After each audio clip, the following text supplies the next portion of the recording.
नमस्कार, मैं शिशुपाल आज महाराज श्री रामचंद्र जी डोंगरे जी महाराज की रामायण रहस्य में अयोध्या कांड का रहस्य बताने जा रहा हूँ।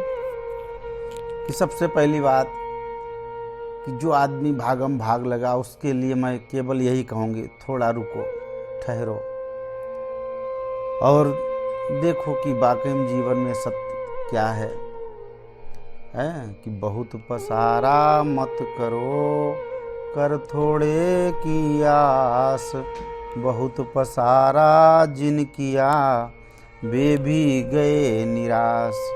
निराश के मतलब आप यहाँ पे सोचो कि जो कर रहे हम बिल्कुल गलत है। अब देखो ना कि भगवान राम जैसे राम जी के लिए अयोध्या कांड में आपको सुना, राम जी की राज्याभिषेक की तैयारी है। राम जी परम सत्य के स्वरूप हैं। तीनों कालों में जिनका स्वरूप नहीं बदलता वही सत्य है, बाकी ये सब बदलते हैं, इसलिए असत्य है। ईश्वर के बिना जो कुछ देखते हैं वो सब माया है। मनुष्य जो सत्य से प्रेम करना चाहिए, चाहे वह सुखी हो या दुखी, ये संसार भी एक खेल है, पक्की बात है। दृश्य पदार्थों को जब दृष्टि से हटाएंगे तब सत्य का दर्शन होगा। राम जी परम सत्य हैं। राम जी को दशरथ जी ने कहा था कल तुम्हारा राज्याभिषेक करेंगे। ये सुनकर राम जी न प्रसन्न होते हैं, और जब कैकेयी ने कहा तुम बन जाओ तब नाराज होते हैं। ये स्थित प्रज्ञ के लक्षण हैं। हृदय जलाना ऐसा कोई पाप नहीं है। हृदय में भगवान विराजते हैं। गजब कि आप कभी भी अपने हृदय की, दूसरे की तो बात ही छोड़ो, अपना न जलाओ। क्यों? इसी हृदय में मेरे परमात्मा विराजमान होते हैं। कोई आपकी निंदा करे तो हृदय मत जलाएं। जो जगत को असत्य समझता है उनकी शांति ही टिकती है। अयोध्या कांड में राम जी वन में पधारते हैं। कलह हुआ। विषमता और लोभ के कारण जहाँ कलह होता है वहाँ सिया राम जी नहीं विराजते हैं। कलह का मूल स्वार्थ है जो पाप के रास्ते ले जाता है। एक बार नारद जी राम जी से मिलने अयोध्या पधारे। राम जी पूछते हैं कि आपकी क्या सेवा करूं। राम जी ने जगत को गृहस्थ धर्म का आदर्श दिखाया है। लग्न मन को पवित्र रखने के लिए, काम का नाश करने के लिए होता है। स्त्री काम पत्नी नहीं है किंतु धर्म पत्नी है। पुरुष के हृदय में विवेक होता है और स्त्री के हृदय में स्नेह होता है। काम का नाश करना ही लग्न का प्रयोजन है। गृहस्थों का धर्म है एक पत्नी व्रत का पालन करे, रोज थोड़ा सा सत्संग करे। घर में बुहारी की सेवा करने से घर साफ होता है, वहाँ सत्संग करने से मन साफ होता है और गृहस्थ आश्रम दिव्य बनता है। नारद जी प्रभु से कहते हैं कि मैं तो आपका दासानुदास हूँ, भक्ति करने के बाद अभिमान नहीं बढ़ना चाहिए। नारद जी भक्ति संप्रदाय के आचार्य माने गए हैं। ब्रह्मा जी की प्रेरणा से नारद जी अयोध्या आए और राम जी से कहते हैं रावण देवों को सताता है, बहुत कष्ट देता है। आपका आविर्भाव रावण का नाश करने के लिए हुआ है। यदि आप अयोध्या की राजगद्दी पर बैठेंगे तो रावण का वध कौन करेगा? तब प्रभु ने कहा कि इन बातों का मुझे ध्यान है, यथा योग्य करूँगा। महाराज दशरथ जी का दरबार सभासदों से भरा है। सिंहासन पर विराजे हुए दशरथ जी को वृद्धावस्था है। सिर पर मुकुट थोड़ा टेढ़ा है। दशरथ जी ने दर्पण में अपनी आकृति देखी। कान के बाल सफ़ेद हुए थे। विवेक ने समझाया कि तुम काफ़ी वृद्ध हो गए हो। राम जी को राज्याभिषेक नहीं करते। क्यों नहीं करते? दशरथ जी के मन में विचार हुए तभी वशिष्ठ जी दरबार में पधारते हैं। सभी दरबारी आदर के साथ खड़े हुए। दशरथ जी भी आदर्श पूर्वक खड़े हुए। वशिष्ठ जी उनसे पूछते हैं कि आप क्यों उदास लगते हो? दशरथ जी कहते हैं मेरे मन में एक संकल्प है कि शीघ्र ही राम का राज्याभिषेक कर देना है। आपके आशीर्वाद एवं संपत्ति की प्रतीक्षा में है। जब आप सम्मति देंगे तब राम जी को गद्दी पर बैठाएंगे। वशिष्ठ जी कहते हैं राजन ये विचार तो बहुत अच्छा है, सुबह से शीघ्रम। दशरथ जी कहते हैं कि कोई अच्छा मुहूर्त देखिए। वशिष्ठ जी सोचते हैं राम आज तो गद्दी पर बैठने वाला नहीं है। फिर उन्होंने कहा कि जिस दिन राम गद्दी पर बैठेंगे वही अच्छा दिन है। तब दशरथ जी कहते हैं आप आज्ञा दीजिए तो कल राम जी का अभिषेक कर दें। दशरथ जी ने मंत्रियों और महाजनों को बुलाया, उनकी सम्मति पूछी, सबको परम आनंद हुआ।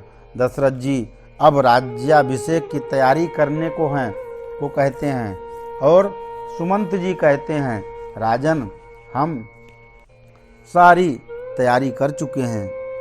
इसलिए दशरथ जी अपने सूर्यवंश की गद्दी को प्रणाम करते हैं और उनके सामने कहते हैं जिस गद्दी पर दिलीप राजा महाराज बैठे थे उसी गद्दी पर कल मेरा राम बैठेगा, तुम उसका संरक्षण करना। दशरथ जी वशिष्ठ जी से कहते हैं आप राम के राज्याभिषेक की बात आज ही बताइए। वशिष्ठ जी राम जी के पास गए तो राम जी ने प्रणाम किया, स्वागत करते हुए कहते हैं आपने मुझ पर बहुत कृपा की। वशिष्ठ जी कहते हैं तुमने मुझे गुरु माना है, गुरुदक्षिणा में मैं चाहता हूँ कि तुम सूर्यवंश की गद्दी पर कल बैठना। दशरथ जी की यह इच्छा है, कल तुम्हारा राज्याभिषेक हो। राजा को एक दिन पहले जमीन पर शयन करना चाहिए, उपवास करना चाहिए, ब्रह्मचर्य आदि धर्मों का पालन करना चाहिए। तब राम जी कहते हैं मुझे अकेले ही क्यों गद्दी पर बैठाते हैं, हम चारों भाइयों का राज्याभिषेक कीजिए। तब वशिष्ठ जी कहते हैं कि यह रघुकुल की रीति है, राजकुमारों में जो बड़ा होता वही राजा बनता है। ये बातें हो ही रही थी, तब तक लक्ष्मण जी वहाँ आए तो राम जी कहते हैं लक्ष्मण मैं तो नाम मात्र का राजा हूँ, यह राज्य तुझे मिला है। राम जी सबके अंतर्यामी, किंतु लक्ष्मण जी राम जी के अंतर्यामी हैं। लक्ष्मण जी की इच्छा नहीं है कि वह स्वयं गद्दी पर बैठें, उनकी इच्छा कि राम जी की निरंतर सेवा करते रहें। विघ्नेश्वरी अयोध्या में, विघ्न को लाने वाली अयोध्या में कौन? एक बांधी ने ये बात सुनी, बांधी समझते ना, सुनी तो कौशल्या जी के पास दौड़ कर गई और कहा माँ बधाई देती हूँ, कल राम जी का राज्याभिषेक होने वाला है। राम जी की इच्छा रही कि वन में जाना है। उन्होंने सोचा कि रावण को मारने के बाद ही राजा बनना अच्छा है। रावण रूपी क्रूर काम 14 जगहों में रहता है। 5 ज्ञानेंद्रियां, कर्मेंद्रियां, मन, बुद्धि, चित्त, अहंकार, इन 14 जगहों में रावण रूपी काम रहता है। राम जी यदि 14 वर्ष तक तपश्चर्या करेंगे तभी रावण का वध कर सकेंगे। एक महापुरुष तो यह भी कहते हैं कि कौशल्या के घर की दासियों का सम्मान किया किंतु कैकेयी की दासियों का सम्मान नहीं किया। तो इस तरह की गलती हुई। इस तरह की गलती से राम जी को वन जाना पड़ा। कौशल्या जी कैकेयी की दासियों को बुलाकर 2 साड़ियाँ दे देती तो मंथरा ये तूफान खड़ा नहीं करती। नौकरों का अपमान कभी मत करो। इससे सीख हमको क्या आपको मिली कि हो सकता है कौन सा नौकर कितना बड़ा आपका नुकसान कर दे। इसलिए कभी भी किसी नौकर पर अपमान नहीं करना चाहिए। इसका सार ये है। किंतु बहुत ज़्यादा मान भी न दीजिए, वरना अति अभिमानी बन जाएंगे, आपकी वैल्यू खत्म कर देंगे। मान का बहुत अभिमान दीजिए, मान का बहुत अभिमान रखिए, अभिमान दीजिए वरना अति अभिमानी बन जाएंगे। मान का बहुत अभिमान रखे ही रहते हैं। यदि मान मिले तो खुश मत होइए और अपमान मिले तो नाराज मत होइए। जगत मेरे बारे में क्या कहता है ये जानने की इच्छा मत कीजिए। परमात्मा मेरे लिए क्या सोचते हैं ये इच्छा रखिए। दासी कौशल्या का बहुत मान पाकर प्रफुल्लित हुई। रास्ता में उसको कैकेयी की दासी मंथरा मिली और उसने पूछा कि क्यों तुम आज बहुत आनंद में हो। दासी कहती है कि कल राम जी का राज्याभिषेक होना है, इसलिए कौशल्या ने मुझे ये आभूषण दिए हैं। राम जी का राज्याभिषेक होने वाला है, ये सुनकर सबको आनंद हुआ, किंतु देवों को बहुत दुख हुआ। देवों ने विघ्नेश्वरी को बुलाकर कहा, आप अयोध्या जाकर राम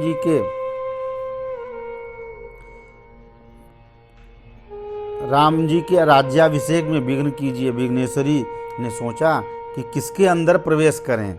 आखिर उन्होंने मंथरा कुब्जा में प्रवेश किया तो वह कैकेयी के पास जाकर रोने लगी। कैकेयी को आश्चर्य हुआ, पूछा कि क्यों रोती हो। मंथरा रोती हुई कहती है, कल राम का राज्याभिषेक होने वाला है। कैकेयी तुरंत उसको चंद्रहार भेंट करती है और कहती है, इससे प्रिय समाचार मैं सुन नहीं सकती। राम को कौशल्या के से अधिक मुझ पर आदर प्रेम है। मंथरा जल भूनकर हार को फेंक देती है और कहती है, राम राजा हो या भरत राजा हो, मैं तो दासी ही रहूंगी। मुझे कोई स्वार्थ नहीं है, किंतु आपका बिगड़ता है वह मुझसे देखा नहीं जाता। कैकेयी ने सोचा, इसका तिरस्कार करूं ये ठीक नहीं है, इसके प्रेम को मनाना पड़ेगा। कैकेयी उसके पास बैठी और उसकी पीठ पर हाथ फेरने लगी। मंथरा का स्पर्श करने से कैकेयी की बुद्धि बिगड़ गई, इसलिए शास्त्र में पापी का स्पर्श करने की मनाही है। साहब, आप पूजा पाठ खूब करते हैं, किसी गलत आदमी से कभी हाथ मत मिलाइए, किसी गलत आदमी के घर का अन्न मत खाइए, चाहे जितना पैसे में सब में अमीर हो, लेकिन ना ना ना, आप अगर साधक हैं तो आपका केवल एक ही फर्ज है कि किसी के गलत वाइब्रेशन वाले घर में भोजन नहीं करें, उससे हाथ मत मिलाएं। क्यों कि आपकी जो भी ऊंचाई है 2 मिनट में मिट्टी में मिल जाएगी। इसीलिए कहा गया है कि जब तक तो कैकेयी ठीक थी, जब तक उसके सर पे जैसे हाथ फेरा कि ये प्रेम से कहती, हमको प्रेम करती, इसलिए ऐसा बोलती है कि कैकेयी को चाहे राम जी को वनवास जाना पड़े चाहे भरत को, इस बात पे उसे प्रेम और बढ़ा कि देखो हमको कितना चाहती। जैसे छुआ तो कैकेयी की बुद्धि भ्रष्ट हो गई। जब तक कैकेयी ने मंथरा का स्मरण नहीं किया तब तक उसकी बुद्धि अच्छी थी, और पापी का स्मरण करने से बुद्धि बिगड़ती है। मंथरा का जन्म कैकेयी देश में हुआ था और वहाँ से कैकेयी के साथ अयोध्या आई थी। वह जब कैकेयी के कान भरती है, अब तक राम को स्वार्थ था इसलिए तुम्हारी सेवा करता था, अब वह राजा बनेगा तो तुम्हारी सेवा क्या खाक करेगा। कौशल्या ने कपट किया। उन्हीं के कहने से राजा ने भरत शत्रुघ्न को आपके पिता के पास भेजा है और सब राजाओं को निमंत्रण देकर राज्याभिषेक में बुलाया है, किंतु भरत और शत्रुघ्न को कोई याद नहीं करता। तुम तो खा पी कर चारपाई पे सोती हो। ये सब पुरुष तो मन के मैले हैं। राजा तुमको फुसलाने के लिए बताते हैं तुम मेरी सबसे प्यारी हो, किंतु कौशल्या जी जो कहती हैं वे वही करते हैं। देख लिया तुमने, 14-15 दिनों में राज्याभिषेक की तैयारी हो रही है कि तुमको पता ही नहीं। जब से मैंने सुना है तब से मुझे दिन को भूख नहीं लगती, रात को नींद नहीं आती। मैंने ये भी सुना है कि राम जी राजा बनने के बाद लक्ष्मण को मंत्री बनाएंगे और भरत को जेल में डालेंगे। देखिए कैसी कटुल बुद्धि। अब तो तुम कौशल्या जी की दासी ही बनकर अयोध्या में रहोगी। मुझे कोई मतलब नहीं है। ले पूरी बात कह दे फिर आखिरी में, मुझे कोई मतलब नहीं है, किंतु तुम्हारा जो बिगड़ता है वह मुझसे देखा नहीं जाता। फिर भी तुम चाहो तो इस संकट को दूर कर सकती हो। बाजी तुम्हारे हाथ में है। दशरथ के पास जो दो वरदान पड़े हुए हैं मांगने के लिए, वो आज ही मांग लो। दोनों वरों का अब इस्तेमाल करो, इस मौके को चूको नहीं। कैकेयी पूछती कि 2 वरदान में क्या मांगो। मंथरा कहती है पहले वरदान में भरत को राज्याभिषेक मांगो और दूसरे में राम जी को 14 वर्ष का वनवास मांगो। मंथरा ने यह भी समझाया कि पहले वनवास मत मांगना, वरना कहीं राजा को मूर्छा आ गई तो दूसरा वरदान मांगना शेष रह जाएगा। दशरथ जी से बहुत सावधानी से काम लेना। जब वे राम जी की कसम खावें तब ये वरदान मांगना, वरना राजा बदल जाएंगे। बूढ़े राजा का भरोसा नहीं, अगर वे मुकर बैठते तो तुम्हारा काम बिगड़ जाएगा। मंथरा की बात सच्ची थी। दशरथ जी राम जी को अपनी आंखों से दूर करना नहीं चाहते थे। कैकेयी को प्रसन्नता हुई। उसने सोचा कहीं आज राजा आएंगे तो मैं प्रकट करके ये दोनों वरदान उनसे मांग लूँगी। तुरंत अपनी तैयारी में लग गई। छली कैकेयी वस्त्र आभूषण उतार कर जमीन पर पड़ी बिलखती है। कैकेयी को मंथरा का कुसंग हुआ। कुसंग से मनुष्य बिगड़ता। भगवान जिस पर कृपा करते हैं उसकी संपत्ति नष्ट नहीं होती। वे सत्संग करते हैं। भोग तो पशु पक्षी भी करते हैं। सांसारिक सुख भी भगवान की कृपा से नहीं मिलते, किंतु सत्संग और शांति भी भगवान की कृपा से मिलता है। बच्चे का जन्म होता है तब उसका कोई व्यसन नहीं होता। जैसे जैसे बच्चा बड़ा होता है वैसे वैसे वह कपट करना सीखता है। प्रभु की कृपा से ही सत्संग मिलता है, किंतु कुसंग से बचना आपके बूते की बात नहीं है।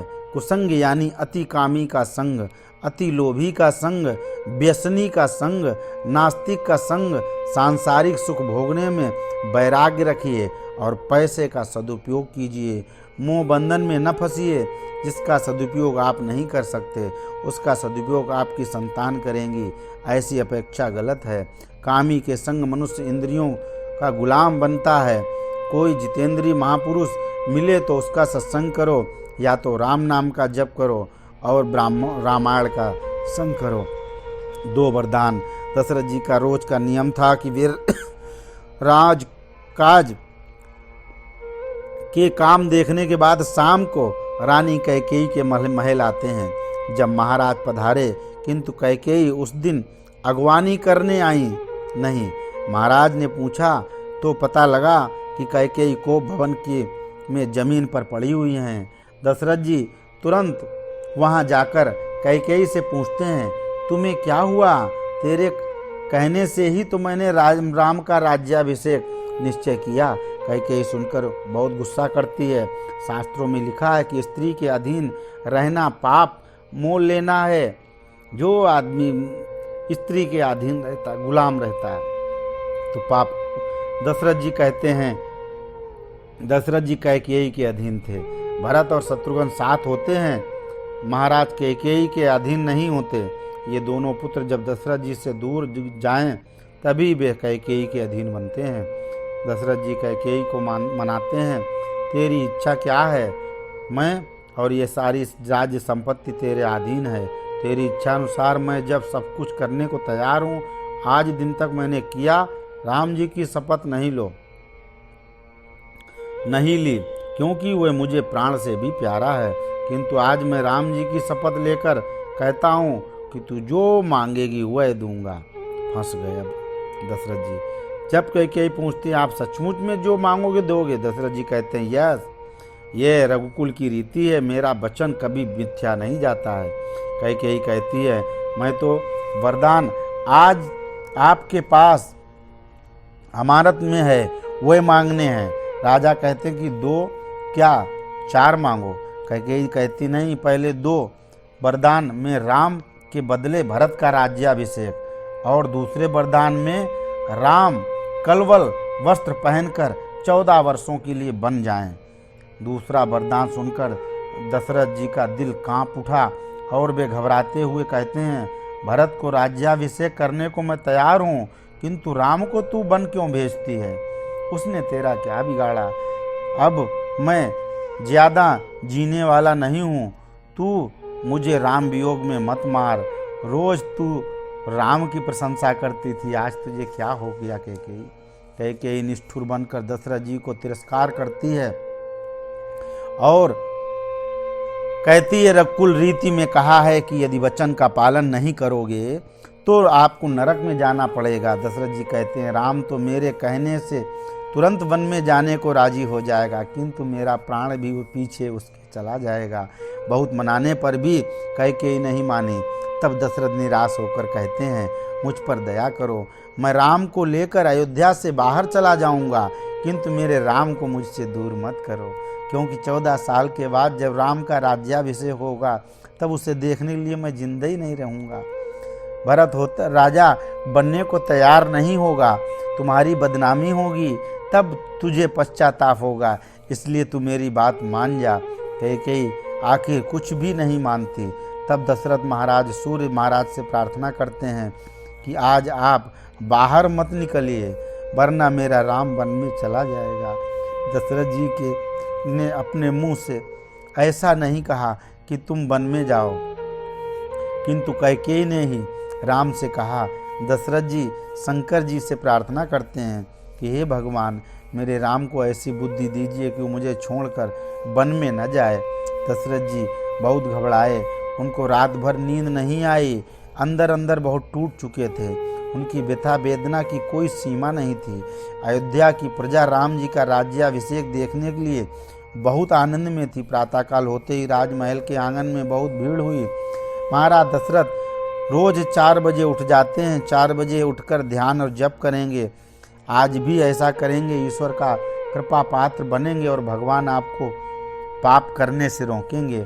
महाराज को यह पता लगा कि सूर्योदय होने वाला है। एक सेवक महल से आया और देखा कि महाराज मूर्छा में हैं। सेवक ने कैकेयी से पूछा, महाराज क्यों नहीं जगते हैं? कैकेयी कहते हैं, उनको रात भर नींद नहीं आई, राम राम रटते रहे हैं। तू जल्दी राम को बुला लाओ। इतने में समाचार राजमहल में फैल गया। मंत्री जी को खबर मिली तो दौड़े आए। राम जी के पास जब मंत्री जी जाते हैं तो राम जी पूछते हैं कि इतनी जल्दी आपका कैसे पधारना हुआ? मंत्री जी कहते हैं, पिताजी आपको बहुत याद कर रहे हैं, जल्दी चलिए। राम जी दौड़कर कैकेयी महल में गए। सब लोग आश्चर्य में देखने लगे। राम जी कैकेयी से पूछते हैं, मेरे पिताजी क्यों उदास हैं? कैकेयी कहती हैं, राम तेरे पिता के दुख का कारण तू ही है। गजब! मैंने तेरे पिता से 2 वरदान मांगे, जिनसे मैं तेरे लिए 14 वर्ष का वनवास मांगा और भरत का राज्याभिषेक मांगा। बस इसी कारण उनको नींद नहीं आई। दुखी होकर बेहोश जैसे सोए पड़े हैं। राम जी कैकेयी प्रणाम करके कहते हैं, माँ, मुझे लगता है कि भरत से ज़्यादा तुम्हारा प्रेम मुझसे है। मुझे ऋषि मुनियों का सत्संग हो, मेरा कल्याण हो, इस कारण तुम मुझे वन में भेजती हो।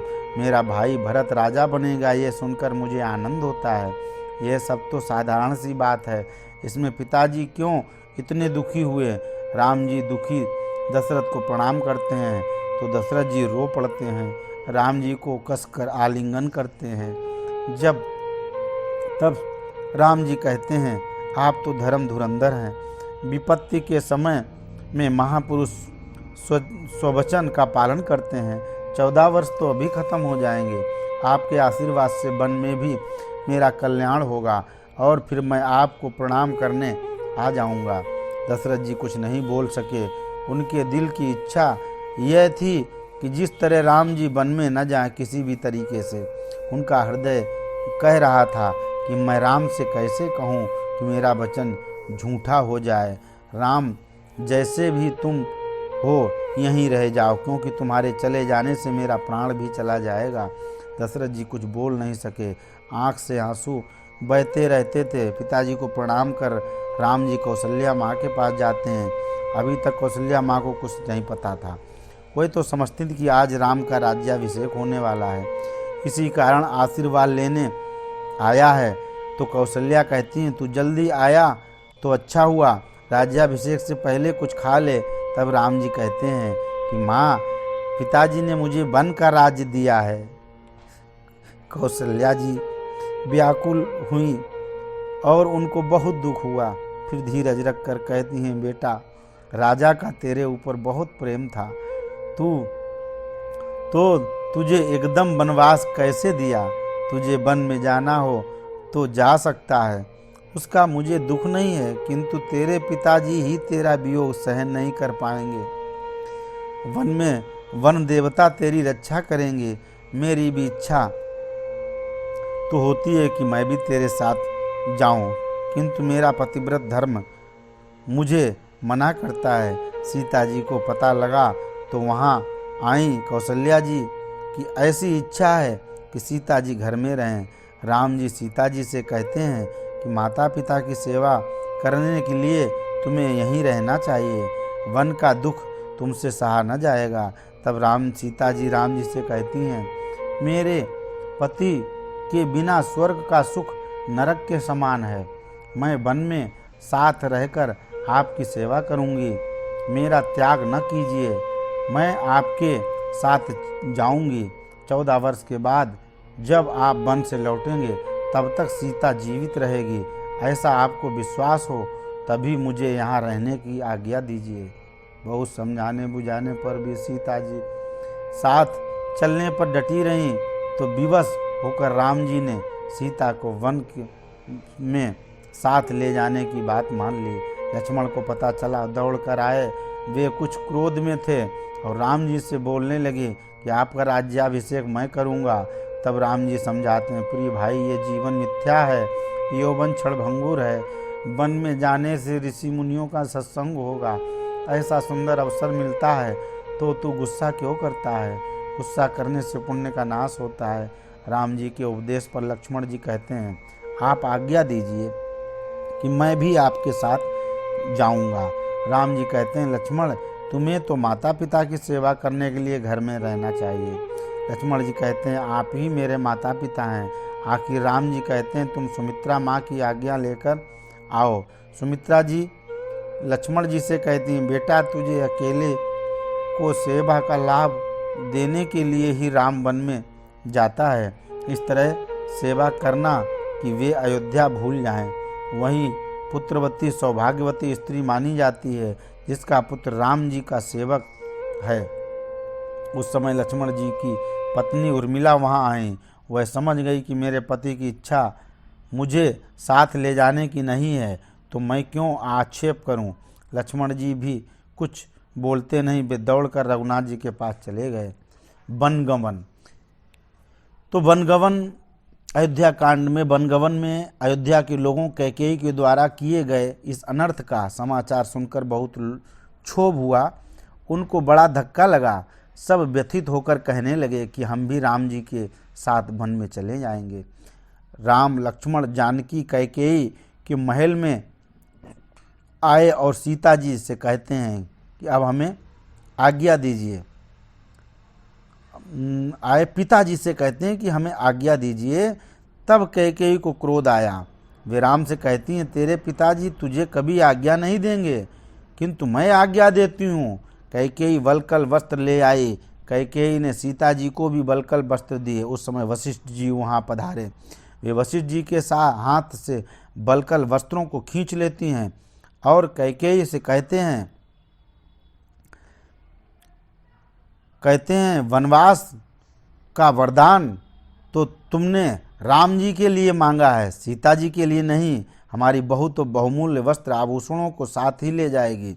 राम, लक्ष्मण, जानकी ने कैकेयी माँ को प्रणाम किया और बाहर निकले। तब दशरथ जी मंत्री जी से कहते हैं, पिता की यही इच्छा है कि आखिर वन में न जाए। ऐसा राम से कहना, रथ में बैठाकर ले जाना, 2-4 दिन सबको वन में घुमाना और फिर अयोध्या वापस ले आना। यदि राम जी नहीं आवें तो भी सीता जी को जरूर वापस लाना। उनको देखकर मैं कुछ दिन जी सकूँगा। राम जी बाहर आए तो बहुत भीड़ जमा हुई। राम जी किसी को अयोध्या में रहना अच्छा नहीं लगता था। जैसे रथ निकला तो अयोध्या की प्रजा रथ के पीछे पीछे दौड़ने लगी। प्रजा जन कहने लगी कि जहाँ राम वहाँ अयोध्या। अयोध्या के लोगों को राम जी के प्रति बहुत प्रेम है, आत्मीय लगाव है। राम जी ने सबको समझाया किंतु कोई मानने नहीं है। शाम को सबने तमसा नदी के किनारे मुकाम किया। सबको नींद आ गई। उसी समय मध्यरात्रि में के समय राम जी मंत्री सुमंत से कहते हैं कि अब सब सोए हैं, हमें यहाँ से जल्दी प्रयाण करना चाहिए। इस तरह रथ चलाइए कि किसी को पता न लगे हम किस दिशा में गए हैं। सुबह जब प्रजा जगी, राम जी को नहीं देखा तो सब लोग विलाप करते करते अयोध्या लौट गए। प्रातःकाल राम, लक्ष्मण और जानकी श्रृंगवेरपुर के पास आए। वहाँ केवट राजा गुह को समाचार मिला तो सिया राम जी के स्वागत करने पधारे। वे राम जी से कहते हैं कि राज्य आपके चरणों में समर्पण करता हूँ। मैं आपका सेवक हूँ, आप यहाँ विराजिए, आराम से रहिए। प्रभु कहते हैं, मुझे किसी गांव में 14 वर्ष तक निवास नहीं करना है। गंगा के किनारे पेड़ के नीचे सबने मुकाम किया। रात को दर्भ की 2 बथारियां की गईं। लक्ष्मण जी ने निश्चय किया था कि मैं रात भर राम जी की चौकी करूंगा। सिया राम जी को दर्भ की बथारी में सोते देख गुह को दुख हुआ। दर्भ की बथारी मतलब समझते हैं? जो घास दूब जो होती है उसकी जो वो बनाई जाती है, जैसे अपने यहाँ पैरा का भी बनता है, ऐसे उसी पे लेटने के लिए व्यवस्था बनाई गई। हाँ, निश्चय किया था मैं रात भर चौकी करूँगा। उपदेश दिया, कैकेयी की निंदा की, और तब लक्ष्मण जी ने गुह को जो उपदेश दिया उसका नाम है लक्ष्मण गीता। सुख दुख अपने कर्मों में के फल हैं, इसलिए ज्ञानी किसी को दोष नहीं देते। सुख के पीछे दुख और दुख के पीछे सुख खड़े ही हैं। गजब, कितना सरल बढ़िया मंत्र है। सुख दुख इस सब कर्मों का ही फल है, इसलिए किसी भी व्यक्ति को किसी को भी दोष नहीं देना चाहिए, क्योंकि सुख के पीछे दुख और दुख के पीछे सुख ये बराबर खड़े रहते हैं। ऐसा समझकर ज्ञानी न खुशी से प्रसन्न होते हैं और न दुख से शोक करते हैं। कोई दूसरा ही हमें दुख देता है, इस कल्पना से आप में दूसरों के प्रति राग द्वेष उत्पन्न होते हैं। यही जन्म और मरण का कारण होता है। राम जी जो अनंत स्वरूप हैं, जब कौशल्या माँ ने सुना कि कैकेयी ने राम जी का वनवास दिया है तो उनको दुख हुआ। राम जी कहते हैं, माँ ये मेरे कर्मों का फल है। परशुराम अवतार में रेणुका ऋषि जमदग्नि की पत्नी थी। गंधर्व कन्याओं का विहार देखकर उसके मन में विकार आया तो ऋषि ने परशुराम से कहा कि तेरी माँ पापिनी है, उसको मार दे। राम जी कौशल्या से कहते हैं कि पूर्व जन्म में मैंने माँ को दुख दिया था, तो इस जन्म में कैकेयी माँ मुझे दुख देती है। रामावतार में जिस बाली को भगवान ने मारा था वही कृष्णावतार में व्याघ बनकर आता है और भगवान को बाण मारता है। किए हुए कर्मों का फल भोगना ही पड़ता है। गजब, मतलब राम अवतार जब था जिसमें बाली को भगवान ने जब मारा था, वही कृष्ण अवतार में व्याघ बनकर आता है, भगवान का बाण मारता है। तो कितनी बड़ी बात है, कर्मों का फल भुगतना ही पड़ता है। प्रातः काल में राम जी जगे, बट वृक्ष का दूध मंगाया और राम जी ने बाणों की जटा बनाई, बालों की जटा बनाई और तपस्वी का स्वरूप धारण कर चल दिए। गंगा पार करते थे। राम जी ने मंत्री सुमंत्र से कहा, आप अयोध्या लौट जाएं, पिताजी के चरण में मेरा प्रणाम कहना। तब मंत्री जी कहते हैं, ये सीता जी मेरे साथ आएंगी तो दशरथ जी को कुछ अवलंब मिलेगा। किंतु सीता जी कहती हैं, मैं जनकपुरी और अयोध्या के वैभव तो देख लिए, यहाँ मेरे पति विराजते हैं, यही मेरा धर्म है। गंगा पार करने के लिए केवट गुह को लक्ष्मण जी बुलाते हैं। केवट कहता है, राम जी के चरण रज में वह शक्ति है कि पत्थर में से स्त्री बन जाती है। मेरी नाव तो आखिर लकड़ी की है, इनके चरण स्पर्श से मेरी नौका स्त्री न बन जाए, मैं कुटुंब का पोषण कैसे करूँगा। इसलिए राम जी मुझे अपने चरण धोने का आज्ञा दें, तब मैं नाव में बैठा सकता हूँ। रामायण में एक जगह वर्णन आता है कि राम जी अंतापुर में पधारे, कृष्ण लक्ष्मण जी से ही वहाँ बैठे थे। सीता जी पीछे आती तो लक्ष्मण जी से कहती हैं कि चरण सेवा का अधिकार मेरा है।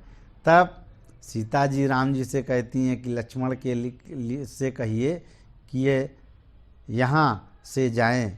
राम जी ने कहा कि वशिष्ठ जी का निर्णय हम सबको सिरोधार्य करना चाहिए। दूसरे दिन सीता जी, लक्ष्मण जी वशिष्ठ जी के आश्रम में गए। तब वशिष्ठ जी सीता जी से कहते हैं कि लक्ष्मण जितेंद्रिय है, निर्विकार है, श्री राम के दाहिने चरण की सेवा उनको करने दें और बाएं चरण की सेवा सीता जी तुम करो।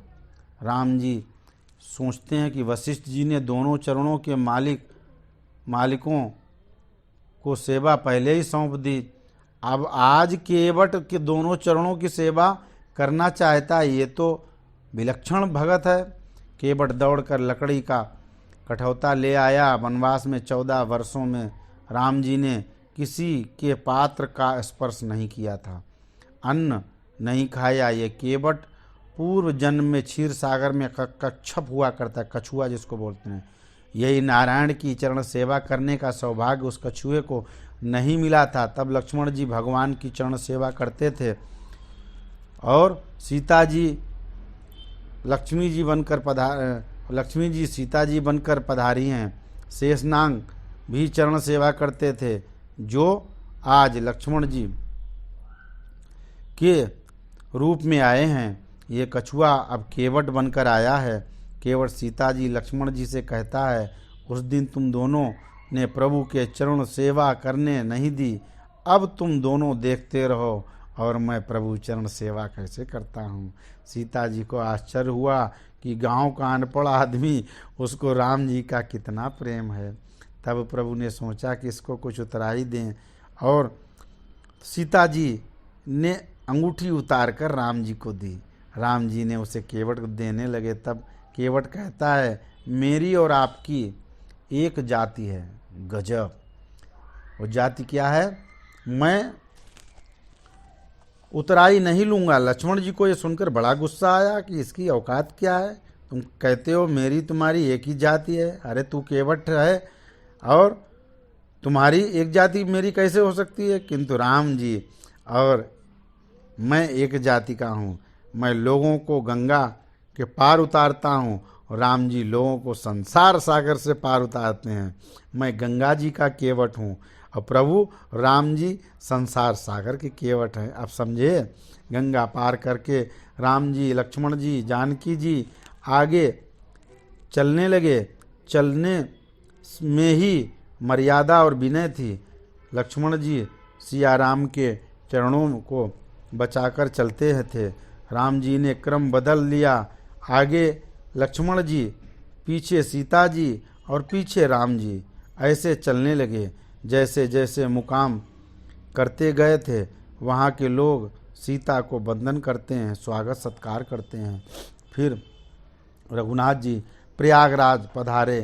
तीनों ने त्रिवेणी में स्नान किया। भरद्वाज जी के आश्रम में पधारे। भरद्वाज ने प्रेम से सबका स्वागत किया और कहने लगे कि आज दिन तक मैंने जो तपस्या साधना की उसका फल मुझे आज मिल गया। सब पूजा तप की साधनाओं का फल है प्रभु दर्शन। दूसरे दिन प्रातःकाल राम जी ने आगे प्रयाण करने की तैयारी की। भरद्वाज ने अपने 4 शिष्यों को साथ भेजा। प्रभु वाल्मीकि आश्रम में पधारे। वाल्मीकि जी राम राम के बदले मरा जप करते थे, फिर भी वे ऋषि बन गए। राम जी पूछते हैं कि हमें रहने की जगह बताइए। वाल्मीकि जी कहते हैं, आप यहाँ यह बताइए जहाँ आप नहीं हैं। आप तो सर्वव्यापी हैं और अंतर्यामी बनकर जगत में सर्वत्र सूक्ष्म रूप से विराजते हो। फिर वाल्मीकि जी व्यवहार के लिए कहते हैं कि आप चित्रकूट में विराजिए। राम लक्ष्मण जानकी चित्रकूट पधारे। आसपास के लोग राम जी के दर्शन के लिए आते हैं और कहते हैं, हम आपके सेवक हैं, आप जो आज्ञा देंगे हम आपकी सेवा करेंगे। सब प्रभु एवं माता जी के प्रति भक्ति पूरित है। संसार का चिंतन करने से पाप लगता है, किंतु वही पाप परमात्मा के चिंतन से छूट जाता है। ज्ञानी सतत परमात्मा का ध्यान करते हैं। मन को जब फुर्सत मिलेगी तभी वह जगत का ध्यान करेंगे। ये मन बंदर जैसा चंचल है, इसे सतत भगवत भक्ति में लगाइए। शरीर में से जब आत्मा चली जाती है तब लोग इस शरीर को घर में नहीं रखते। देह दृष्टि नहीं रखनी चाहिए। आत्मपरक दृष्टि से, आत्मी भाव से सबके साथ प्रेम करें, भगवत भाव से व्यवहार करें। जिसका भाव पार होता है, जितना पाप होता है सब शरीर का चिंतन करने से ही होता है। परमात्मा सबको कर्मानुसार देते हैं, तो किसी को कम और किसी को ज़्यादा दिखता है। वास्तव में भगवान सबका हिसाब बराबर रखते हैं। मन बत्ती जैसा है, बत्ती से आप चाहे चोरी करें, चाहे रामायण का पाठ करें, बत्ती को किसी के प्रति राग द्वेष नहीं है। आप पाप करें या भक्ति करें, जब आपकी आत्मा साक्षी दे कि मेरा मन बिगड़ा है या मेरे मन में पाप आया है, उसका कोई मतलब नहीं, तब मन को समझाइए और बस में रखिए। भगवान से प्रार्थना कीजिए कि मेरा मन संसार में न फंसे। मंदिर में भगवान का दर्शन करके बाहर बैठने का जो रिवाज है वह इसलिए है कि भगवान के स्वरूप का चिंतन करने के लिए वहाँ बैठें। वहाँ वैसे आराम करने के लिए बैठना जरूरी नहीं है। दर्शन करने के बाद भगवान को सीधे अपने मन में ले आइए। भगवान आपके मन में विराजेंगे, तब और कृतार्थ बनेंगे। चित्रकूट दिव्य भूमि है। चित्रकूट में अत्रि ऋषि का आश्रम है। उनके आश्रम में से मंदाकिनी प्रकट हुई होती हैं। जब अत्रि ऋषि वृद्ध हुए तो गंगा स्नान करने नहीं जा सकते थे, तो अनसुईया जी ने गंगा जी से प्रार्थना की कि मेरे आश्रम में प्रकट होइए। चित्रकूट में तुलसीदास जी को भी रघुनाथ जी के दर्शन हुए थे। अपने चित्र को चित्रकूट जैसा पवित्र बनाएंगे तो आपके हृदय में सिया राम जी सदा विराजेंगे। बार बार ऋषि मुनि राम जी के दर्शन करने रोज चित्रकूट आते हैं। जगत राम जी के नाम का जप करता है, तब राम जी भरत को याद करते हैं। ऐसी सेवा स्मरण कीजिए कि भगवान आपको याद करे, तब आपको शांति मिलेगी। कृष्ण जी ने स्वधाम जाते समय विदुर जी को ये 3 बार याद किया। भगवान जिसको अपनावे उनका जीवन धन्य बन जाता है। मनुष्य मंदिर में जाकर भगवान से कहते हैं कि मैं आपका हूँ, किंतु घर में आकर पुत्र की माँ से कहते हैं मैं तेरा हूँ। जो मंदिर में भगवान के थे वे घर आकर दूसरे के बन जाते हैं, इसलिए ऐसे लोग भगवान को प्रिय नहीं लगते हैं। दशरथ महाराज का प्राण त्याग।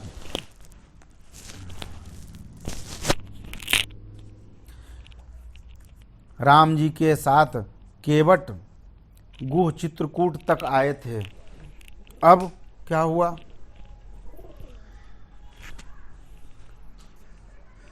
चित्रकूट उन्होंने राम जी के लिए पर्णकुटी बनाई और फिर गंगा किनारे जब गुह वापस लौटे तब मंत्री सुमंत वहाँ बैठे थे। गुह ने 2 नौकरों को मंत्री जी के साथ भेजा। वे मंत्री जी को अयोध्या तक लाए। मंत्री जी ने सोचा कि राम जी को छोड़कर लौटूं तो लगता है कि मुझे कुछ अनर्थ होगा। दशरथ जी अब नहीं जी सकते। वे जब मुझसे पूछेंगे राम जी कहाँ छोड़ आए हो, मैं उन्हें क्या समझाऊंगा। इसलिए मंत्री जी मध्य रात्रि को अयोध्या पहुँचते हैं। कैकेयी के महल में जाने पर मंत्री जी को पता लगा कि दशरथ कौशल्या के महल में हैं। शोक संतप्त दशरथ जी राम जी का ही स्मरण करते हैं और पूछते हैं कि मंत्री जी राम की सब बातें मुझे सुनाइए। तब मंत्री जी कहते हैं राम विरह बड़ा दुख का सागर है, उस सागर में से पार उतरना बहुत कठिन है। फिर भी आप कर्णधार हैं, यदि आप हिम्मत हार जाएं तो हम सबका क्या होगा। राम जी ने आपके चरणों में प्रणाम कहा और ये कहा है कि आपके आशीर्वाद से वन में भी हमारा मंगल है। राम जी को गए हुए अभी 6 दिन हुए थे। कौशल्या जी ने दशरथ जी को आश्वासन दिया कि आप धीरज धारण कीजिए। तब दशरथ जी कहते हैं मेरी छाती में दर्द होता है, मुझसे ये दर्द सहा नहीं जाता है। परमात्मा के वियोग में जो संसार सुख से खेलता है वह भक्ति क्या करेगा खाक। भक्ति का प्रारंभ तभी होता है जब मनुष्य को परमात्मा के वियोग का का अनुभव होता है। दशरथ जी कौशल्या से कहते हैं, मुझे श्रवण के पिता की याद आती है, इसलिए मेरा प्राण जाने की तैयारी करता है और पुत्र वियोग में ही मैं मरूंगा। उस श्राप के फल का समय आ गया है। ऐसा लगता है कि राम राम कहते हुए राजा ने प्राण त्याग दिया। जीव का जगत के साथ संबंध कच्चा होता है, किंतु परमेश्वर के साथ का जो संबंध वो पक्का होता है। किसी तरह किसी स्वरूप में किसी एक को इष्ट मानकर उसमें परिपूर्ण श्रद्धा रखिए। पत्नी पति से अनन्य प्रेम तो करती है, किंतु अपने दूसरे रिश्तेदारों से भी सामान्य प्रेम तो रखती है। बत्ती के पास जिस रंग का कांच रहेगा उस रंग का प्रकाश दिखेगा। इसी तरह परमात्मा अनेक रूप लेते हैं। आपको जिस स्वरूप में ध्यान में ज़्यादा आनंद आवे उसका ही ध्यान कीजिए। बंदन पूजन सब देवों का कीजिए, किंतु ध्यान केवल एक ही देव का कीजिए। जो आपका कुल देव इष्ट देव है, ये शरीर पंच तत्व का बना हुआ है। एक एक तत्व एक एक देव है। ये पांचों देव एक ही हैं। पृथ्वी तत्व गणेश जी है, जल तत्व शिव जी हैं, तेज तत्व सूर्य नारायण हैं, वायु तत्व श्री देवी जी हैं, आकाश तत्व विष्णु जी हैं। पांचों देव एक ही हैं, इसलिए उनके भेद बुद्धि मत रखिए। एक स्वरूप का बारंबार मन से चिंतन करें तो आप मन की शक्ति बढ़ेगी। मन से ही परमात्मा का मिलन होता है, शरीर से नहीं। इसलिए अपने इष्ट की मानसिक सेवा आराधना रोज करनी चाहिए। मानसिक सेवा का समय सुबह 4 बजे से 5 तक का होता है। साधु सन्यासी संग्रह नहीं करते, वे मानसिक सेवा करते हैं। गृहस्थी में तो मानसिक प्रत्यक्ष दोनों सेवाएं करनी चाहिए। भगवान को चाहे पिता समझिए चाहे पुत्र समझिए, किंतु उनके कुछ प्रेमपूर्ण संबंध तो अवश्य जोड़िए, तभी आपका गृहस्थ जीवन श्लाघ्य तथा सुखी बनेगा। वृंदावन में एक संत की कथा आती, उन्होंने संसार को भूलने का एक युक्ति थी, क्या कि वे कृष्ण को अपना पुत्र मानते थे। कृष्ण पर उनका वात्सल्य भाव था। महात्मा के मन में विचार हुआ कि इस शरीर से गंगा स्नान नहीं किया तो एक दफ़ा उनको करना चाहिए। जब मानसिक सेवा में तन्मयता आ जाती तब उनको लगता है कि मेरा कन्हैया मुझे जाने को मना करता है। एक दिन संत ऐसा ही चिंतन करते करते वैकुंठवासी हो गए। तब शिष्य महात्मा के शव को श्मशान ले गए। इतने में 7 साल का एक लड़का गंगा जल का घड़ा लेकर आया और कहता है, ये मेरे पिताजी हैं, मैं उनका पुत्र हूँ, अतः अग्नि संस्कार करने का मेरा अधिकार है। मेरे पिताजी की एक ही इच्छा थी कि गंगा स्नान करने की। पुत्र के ने पिता के शव को गंगा स्नान कराया, अग्नि संस्कार किया और बालक फिर अंतर्ध्यान हो गया। तब उन लोगों को ख्याल आया कि ब्राह्मण के तो कोई पुत्र ही नहीं था, कृष्ण ही उनके पुत्र बनकर आए थे। महात्मा की ये भावना थी, कृष्ण मेरा पुत्र है, अतः परमात्मा ने उनकी भावना सफल बनाई और उनकी इच्छा को पूरा किया। राम जी परमात्मा हैं। दशरथ जी राम जी को अपना पुत्र समझते हैं। अंतकाल में राम जी को याद करते करते दशरथ महाराज भगवान के धाम चले गए। जीवन भर जिसका चिंतन करेंगे वही अंत में याद आएगा। प्रतिक्षण ईश्वर का स्मरण करने से उनकी मृत्यु सुधरती है। जीवन में धन मुख्य नहीं है, परमात्मा मुख्य है।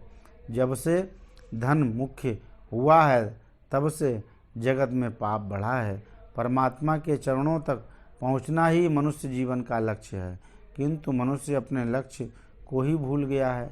भगवान आपसे संपत्ति नहीं चाहते, सम्मान चाहते हैं, भक्तिभाव चाहते हैं। पैसे से यदि भगवान मिलते तो श्रीमान जी लोग भगवान को 1,00,000-2,00,000 रुपए में खरीद देते। भगवान कहते हैं कि मैं तो लक्ष्मीपति हूँ, मुझे धन दौलत की अपेक्षा नहीं है, भगवान इतना चढ़ा देंगे, ये कर देंगे। अरे मूर्खो, हम लोगों के लिए कहा है कि भक्तों से के सच्चे प्रेम की अपेक्षा केवल परमात्मा रखता है। यदि आपको राम जी की सेवा करनी है तो आपके मन को अयोध्या में ही रहना पड़ेगा। आपका शरीर कैसा भी हो, किंतु मन को अयोध्या में रखिए। राम जी पर लगाइए मन को अपने, यही जीवात्मा का परम लक्ष्य है। दशरथ जी के प्राण त्याग से सब रानियां विलाप करने लगीं। वशिष्ठ जी पधारे और सिपाहियों को आज्ञा दी कि तुम ही कैकेयी देश में जाओ। भरत शत्रुघ्न को समाचार दो कि गुरुजी तुरंत बुलाते हैं। सिपाही जी ने समाचार के मिलते ही भरत शत्रुघ्न अयोध्या के लिए रवाना हो लिए वहाँ से, और उनको रास्ते में अपशकुन होने लगे। वे चिंता से व्याकुल होने लगे कि कोई अमंगल तो है।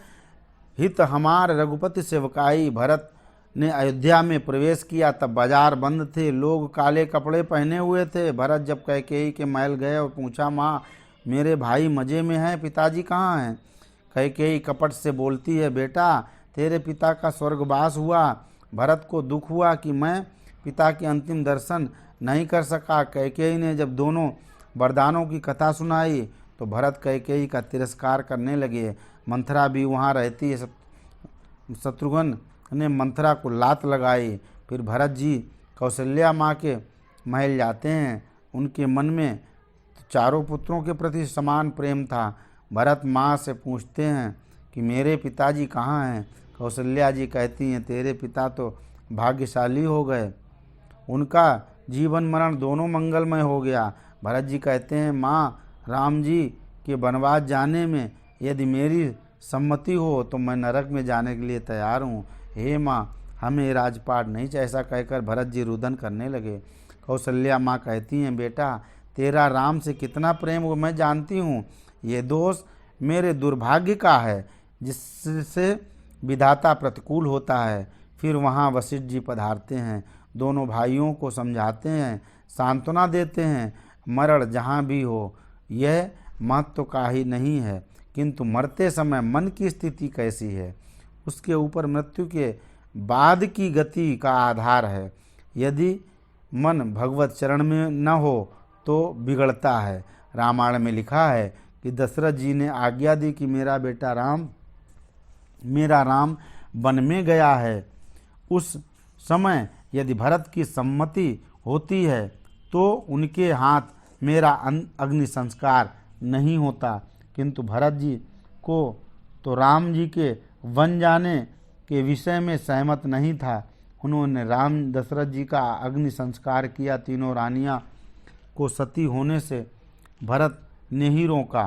15 दिन के बाद एक बार दरबार भरा जिसमें वशिष्ठ जी पधारे और उनका भाषण हुआ। भरत शत्रुघ्न को भी उसमें बुलाया गया। वशिष्ठ जी बोले, दशरथ जी का जीवन मरण दोनों मंगलमय हुए, उनके लिए शोक करने की जरूरत नहीं है। सोचनी तो वह है जो ब्राह्मण होते हैं, वेदों को जानता नहीं है, सत्कर्महीन है। वह क्षत्रिय सोचनी है जो अपना धर्म छोड़कर भोग विलास में फंसा है। वह वैश्य सोचनी है जो दान नहीं करता। वह श्रमिक सोचनी है जो व्यर्थ वाद विवाद करता है। वह स्त्री सोचनी है जो पति से कपट करती है। वह ब्रह्मचारी सोचनी है जो गुरु की आज्ञा पालन नहीं करता। वह गृहस्थ सोचनी है जो अग्नि या अतिथि का सम्मान नहीं करता। वशिष्ठ जी कहते हैं, दशरथ महाराज सब सद्गुणों के भंडार थे, ऐसे राजा न हुए और न होंगे। माता पिता के प्रति राम जी का बहुत प्रेम था। उनकी आज्ञा को मान करके वे वन में गए थे। इसलिए हम सबकी इच्छा है कि भरत का कल राज्याभिषेक करें। महाराज दशरथ स्वयं में गए थे, अयोध्या अनाथ हुई है जिसको सनात करना है। उसके बाद मंत्री जी का भाषण हुआ। फिर भरत जी बोलने को खड़े हुए, गुरुदेव अयोध्या की प्रजा की इच्छा है कि मुझे राज्याभिषेक करें। इससे अयोध्या की प्रजा का मैं क्या सुखी होंगे। इसलिए मैंने ये मन में विश्वास किया है कि सिया राम जी की सेवा करूँगा और कैकेयी को का पुत्र कैकेयी से भी अधम है। मेरा जन्म जगत में यदि नहीं हुआ होता तो आज अयोध्या की प्रजा दुखी क्यों होती। मैं इन सब अनर्थों का मूल हूँ। रो रहे हैं भरत जी। जिस गद्दी पर महाराज भगीरथ दिलीप जैसे बैठे थे, उस सूर्यवंश की गद्दी को मैं प्रणाम तो करूँगा, किंतु उसके ऊपर बैठने का हक हमें नहीं है। मुझे एक ही दुख है कि मेरे कारण सीता जी राम जी वन में फिरते होंगे। आप मुझे आशीर्वाद दीजिए कि सिया राम जी को अयोध्या वापस पधारने और मेरे अपराधों को क्षमा करें। मैं कल चित्रकूट के लिए प्रस्थान करूंगा, उनकी शरण में जाऊंगा। आपका आशीर्वाद चाहिए। राम जी, सीता जी, लक्ष्मण जी को वापस पधारने के लिए ये राज्य तो उनका ही है, मैं तो उनका सेवक हूँ। भरत का भाषण सुनकर वशिष्ठ जी ने भरत को गले लगा लिया। और कैकेयी का पुत्र कैकेयी जैसा नहीं है। भरत तो प्रेम, राम प्रेम की मूर्ति है। धर्म दो प्रकार के होते हैं, देह धर्म, आत्मधर्म। भरत जी आत्मधर्म कहते हैं कि वन में जाकर रघुनाथ जी की शरण ग्रहण करें। भागवत में गोपियों की कथा आती है। प्रभु गोपियों को देह धर्म का उपदेश करते हैं। गोपियों को अपने पति सेवा में जाने का आदेश देते हैं। तब गोपियाँ जरूर जाती हैं। पति तो देह का पति होता है, किंतु आत्मा का पति परमात्मा ही होता है। जहाँ देह धर्म और आत्म धर्म में विरोध होता है, वहाँ महात्मा आत्म संबंध को प्रधानता देकर परमात्मा से प्रेम करते हैं। थोड़ा विचार करेंगे तो ध्यान में आएगा कि घर के लोगों को मन नहीं चाहिए, किंतु तन और धन चाहिए। ईश्वर को सिर्फ मन चाहिए। कल्पना कीजिए कि आपके किसी मित्र के घर लग्न प्रसंग हो, आप यदि उनको कहें कि आपको कुछ नहीं दूंगा, सिर्फ मैं आपको अपना मन दूंगा, तो सोचोगे इसमें क्या लाभ। किंतु भगवान एक ही ऐसे हैं जो आपको तन और धन नहीं मांगते, केवल मन मांगते हैं और मन पाकर प्रसन्न होते हैं। बदले में आपको सच्चा शाश्वत आनंद देते हैं। आपको आनंद हो। अयोध्या की प्रजा भी राम दर्शन के लिए आतुर थी। कुछ लोग रास्ते में उपवास करते हैं, कुछ लोग एक दफ़ा भोजन करते हैं, कोई जमीन पर सोते हैं। सबको सिया राम जी का दर्शन की तीव्र इच्छा है। मंत्री महाजन सब भरत जी से कहते हैं, आज ही चित्रकूट जाएं, हमें भी वहां जाने की इच्छा है। सबकी यही तीव्र इच्छा है कि आज की रात कैसे पूरी हो। चित्रकूट के रास्ते पर देखो क्या है। प्रातःकाल प्रयाण की सब तैयारी हो चुकी हैं, मतलब चलने की। बूढ़ों को भी राम जी के दर्शन की इच्छा है, लोग वहाँ नहीं जा सकते। भरत जी कहते हैं, जिनको इच्छा हो सब आ सकते हो। कुछ रथ में कुछ बैठो, कुछ हाथी पर बैठो, कुछ घोड़ों पर, और सब माताएं और बालिकाएं पालकियों में बैठी। कैकेयी की भी आज कली उतर गई। कली मतलब कलयुग का असर उतर गया, कली उतर गई वो थी, तो वह भी राम दर्शन के लिए तैयार हो गई। भरत जी कहते हैं कि राम जी वन में वन यात्रा करते हैं, तो मैं रथ में कैसे बैठूंगा। तब कौशल्या माँ आई, आज्ञा करती, बेटा अगर तू चलकर जाएगा तो अयोध्या की कोई प्रजा वाहन में नहीं बैठेगी, इसलिए तू रथ में बैठ जा। पहले दिन श्रृंगवेरपुर पहुँचे। नौकरों ने जाकर राजा को समाचार कहा कि भरत नाम का कोई राजा साथ में सेना लेकर आते हैं। तो गुह के मन में शक हुआ कि शायद भरत राम जी के से युद्ध करने आते होंगे। फिर गुह भरत से मिलने आते हैं। तब पता चला कि भरत तो राम जी को मनाने आ रहे हैं। गुह भरत को भोजन के लिए 3 प्रकार की सामग्रियां लेकर आते हैं, सात्विक, राजसिक और तामसिक। पहले वशिष्ठ जी को देखा तो गुह ने प्रणाम किया। तब वशिष्ठ जी ने भरत से कहा, राम जी का मित्र तुमसे मिलने आया।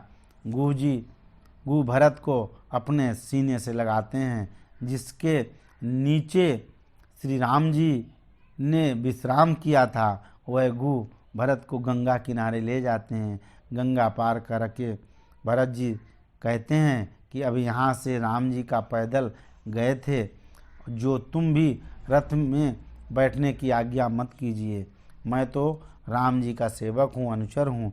भरत के मन में अनेक प्रकार के तर्क वितर्क होते थे। उनके दिल में थोड़ा संकोच था कि मैं राम जी के सन्मुख कैसे जाऊंगा। प्रयागराज त्रिवेणी गंगा को भरत प्रणाम करते हैं, उसमें स्नान करते हैं और त्रिवेणी से वर मांगते हैं कि मुझे राम जी के चरण में प्रीति बनी रहे। राम ज्ञानी होना उतना कठिन नहीं है जितना प्रभु प्रेम से मस्त होना कठिन है। भक्ति के बिना ज्ञान बेकार है और ज्ञान के बिना भक्ति अंधी है। यदि दोनों का साथ मिले तब जीव भगवत चरण में जा सकता है। बिना भक्ति के ज्ञान में अभिमान आता है और भक्ति के साथ जब ज्ञान आता है तब दीनता आती है।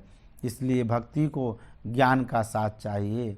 ज्ञान के भक्ति साथ होगी तब भगवान चरण दिखेंगे, भगवान सर्वत्र दिखेंगे, भगवान का अनुचरण प्राप्त होगा, अनुग्रह प्राप्त होगा। भगवान गंगा जी ज्ञान का स्वरूप हैं, यमुना जी भक्ति का स्वरूप हैं और सब तीर्थों का राजा है क्या भरद्वाज मुनि का आश्रम। किसी संत का सत्संग करें तभी तीर्थ यात्रा चलती है, सफल होती है। और भरत जी को भरद्वाज मुनि के पास जाने में संकोच होता है। भरद्वाज जी को पता लगा कि भरत जी आए हैं तो दौड़कर बाहर आए और उन्होंने उनको अंदर ले गए। वे सहर्ष बोले, मेरी तपश्चर्या के फलस्वरूप मुझे राम जी के दर्शन हुए। उसके बाद मैंने सोचा राम दर्शन का फल क्या होगा, तो आज पता चला कि राम दर्शन का फल है भरत दर्शन। गजब! भरत दर्शन। भरद्वाज जी भरत से कहते हैं कि राम जी का तुम्हारे ऊपर बहुत प्रेम है, राम तुम्हें रोज स्मरण करते हैं। भरद्वाज जी छोटी सी झोपड़ी में रहते हैं। भरद्वाज जी के आश्रम में कामधेनु गाय थी, घास खाकर दूध देती है। यदि हो सके तो घर में गाय रखिए। आजकल के सुधारवादी फैशन प्रेमी लोग कुत्ता पालते हैं। कुत्ते में मन फंसेगा तब शायद अगला जन्म कुत्ते का लेना पड़ेगा। गौमूत्र से स्नान करने से शरीर निरोगी बनता है। गौमूत्र मन में के मैलों को दूर करता है, बुरे स्वभाव में परिवर्तन करता है। 6 महीने प्रयोग करें अगर तो सब कुछ पवित्र हो जाता है। भरद्वाज की इच्छा अनुसार भरत की पूरी सेना को विश्राम करने की सुविधा मिली। भरत रात में के समय चारपाई पर नहीं सोते, भरत दरवासन पर बैठकर जप करते हैं। भरत जी ने आकर देखा तो सुबह तक भरत ने बिस्तर को स्पर्श नहीं किया। भरद्वाज जी को विश्वास हो गया कि भरत का प्रेम अकाट्य है। जिनको भक्ति का रंग लगता है उनको संसार का भोग रोग समान लगता है, और जब तक संसारी लोगों का सांसारिक रुचि बनी रहती है तब तक उनके मन में भक्ति का रंग नहीं लगता। काम का रंग ही लगता है। काम तो कच्चा सुख है। एक सेठ था, उसका पुत्र वैश्या के संग में फंसा था। पिता कहता है कि तू ये कुसंग छोड़ दे तो तेरा संबंध अच्छी कन्या से करवा दूं। तब पुत्र कहता है कि आप अपने पहले अच्छी कन्या से संबंध करवा दीजिए, फिर मैं वैश्या का संग छोड़ूंगा। हम सबकी यही कथा है। विषयों को छोड़ना नहीं चाहते और कहते हैं कि भक्ति में आनंद नहीं आता। विषयों पर आसक्ति न छूटे तब तक भक्ति आनंद कैसे आएगा। भरत जी के वैराग्य की संत लोग बहुत प्रशंसा करते हैं और सोचते हैं कि वैभव का राज्य इनको मिला है, फिर भी ये राम जी को वापस बुलाने के लिए उन्हें मनाने वन में जा रहे हैं। जीव ईश्वर का मिलन क्या है देखिए। 9 दिन चलने के बाद चित्रकूट के भीतर से दर्शन हुए। तब सीता जी को स्वप्न आया कि भरत हमसे मिलने आ रहे हैं और साथ में अयोध्या की प्रजा भी है। साथ में सांस का वेश अमंगल है। राम जी कहते हैं कि स्वप्न का फल अच्छा नहीं है, कुछ दुख की बात सुनाई पड़ेगी। भील दौड़कर राम जी के पास आए और कहा कि भरत नाम का कोई राजा सेना लेकर आपसे मिलने आ रहा है। तब लक्ष्मण के मन में संदेह हुआ, शायद राज्य मिलने के बाद भरत की बुद्धि बिगड़ी होगी, इसलिए वह सेना लेकर इधर आ रहा है। तब राम जी कहते हैं, लक्ष्मण, भरत को त्रिकाल का राज्य मिले फिर भी मद मत्सर नहीं होंगे। प्रातः काल हुआ, भरत ऊपर जाने के लिए वशिष्ठ जी की आज्ञा मांगते हैं।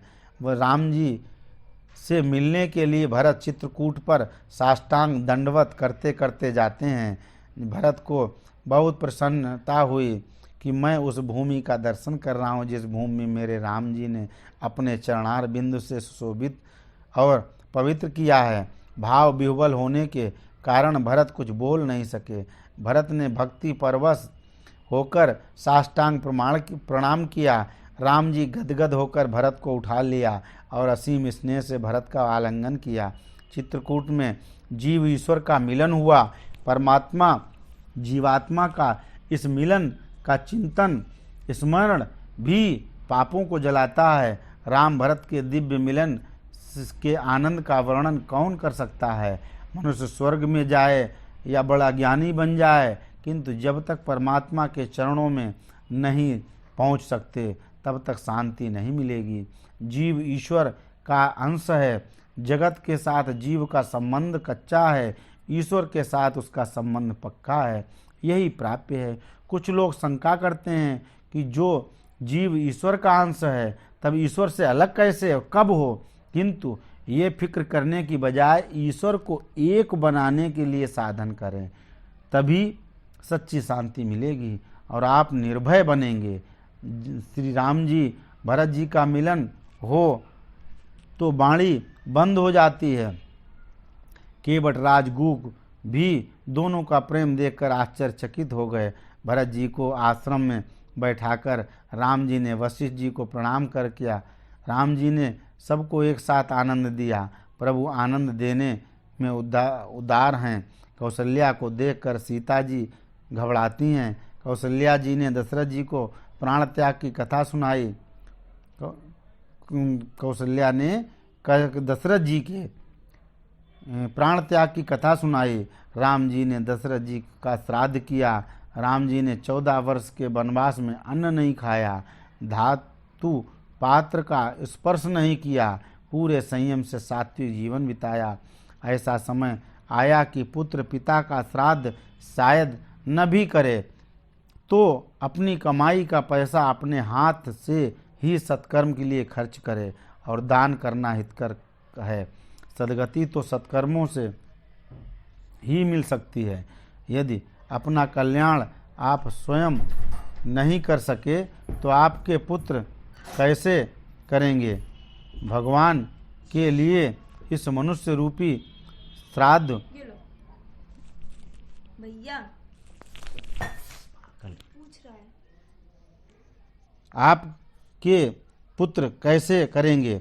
भगवान के लिए मनुष्य रूपी शरीर को श्रद्धा से परोपकारी कार्यों में जो लगाता है उसी को मुक्ति मिलती है। राम जी ने मनुष्य समाज को धर्म का शिक्षण देने के लिए और शास्त्र दर्शन के लिए लीला की है। चित्रकूट के वृक्ष सब फलित और पुष्पित हुए हैं। भील लोग जब सबका स्वागत करते हैं तो अयोध्या के लोग उनको भेंट देते हैं। वे नहीं लेते हैं और कहते हैं कि कुछ दिन पहले दी होती तो हम ले लेते, किंतु अब राम जी के दर्शन होने के बाद हमने चोरी करना और लूटपाट करना, मदिरापान करना और पाप करना सब छोड़ दिया है। वशिष्ठ जी से भरत जी कहते हैं कि अब राम जी को आप अयोध्या लौटने के लिए कहिए। तब राम जी कहते हैं कि भरत बिल्कुल संकोच न कर मन की बात बताओ। तब भरत जी कहते हैं कि मेरी यही विनती प्रार्थना है कि आप सीता जी के साथ वापस अयोध्या पधारिए और हम तीनों भाई वन में रहने को तैयार हैं। आप हम पर कृपा कीजिए। उसी समय वहाँ जनक जी पधारते हैं। सीता जी का तपस्विनी वेश देखकर कहते हैं, तुमने दोनों कुलों का उद्धार किया है, अब तुम मेरे साथ मिथिला चलो। तब सीता जी कहती हैं कि मेरे पति का वनवास मेरा ही वनवास है, मेरा भी वनवास है, आप मुझे अपने संकल्प से हटने का आग्रह मत कीजिए। कौशल्या जनक जी से कहते हैं, राम वियोग में भरत 14 वर्ष कैसे जी सकेगा, उसको सांत्वना हो ऐसा कुछ कीजिए। जनक जी कहते हैं कि जो लोग मुझे ब्रह्मज्ञानी कहते हैं, किंतु भरत के प्रेम के आगे मेरी बुद्धि काम नहीं करती है, मैं भाव विभोर हो जाता हूँ। फिर तीसरा दरबार भर गया, जिसमें राम जी ने आखिरी निर्णय सुनाया कि भरत, आज दिन तक मैंने कभी असंतुष्ट नहीं किया, किंतु आज करना पड़ेगा। पिता की आज्ञा का पालन करना हम दोनों का धर्म है। एक आज्ञा का पालन तुझे करना ही है, दूसरी आज्ञा का पालन मैं करूँगा। भरत जी राम जी से कहते, मेरे प्राणों को टिकने के लिए कुछ आधार की दीजिए। तब भगवान ने भरत को चरण पादुकाएं प्रदान की। भरत को लगा कि ये प्रत्यक्ष राम जी हैं। प्रेम में वह ताकत है कि वह जड़ से चैतन्य और चैतन्य से जड़ बन सकती है। भरत का प्रेम इतना महान है कि भरत को पादुकाओं में सिया राम के दर्शन होते हैं। भरत पादुकाएं सिर पर रखते हैं क्योंकि मस्तक बुद्धि प्रधान होता है।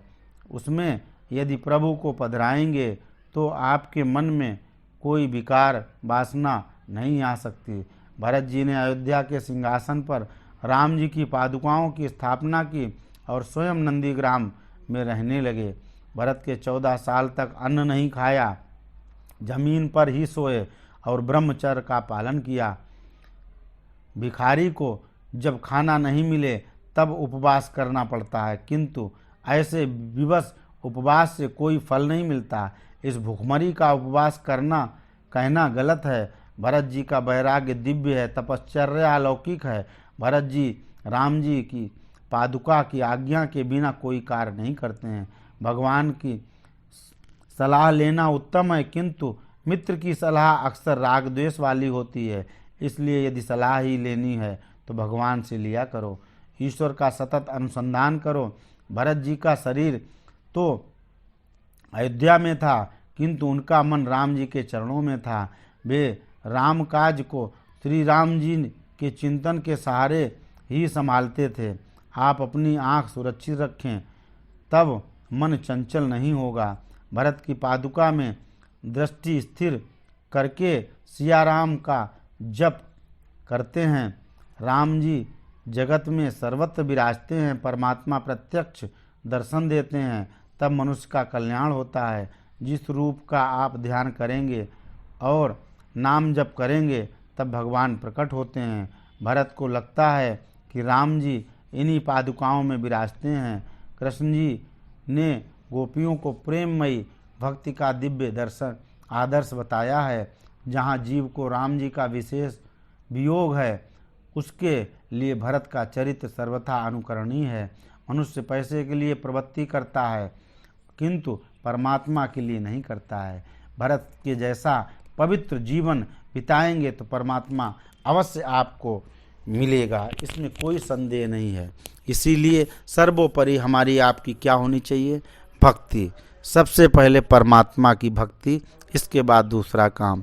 तो इसलिए जितना हो सके हम आप माया मोह से थोड़ा थोड़ा ऊपर उठने की कोशिश करें। इसी के साथ आपको बहुत बहुत धन्यवाद। कृपया हमारा चैनल सब्सक्राइब करें, लाइक करें, पसंद करें और इसको आगे फॉरवर्ड करें। वही बात कि पता नहीं कौन सा शब्द किसके मन में घर कर जाए और अपना जीवन सुधार ले। धन्यवाद। Thank you.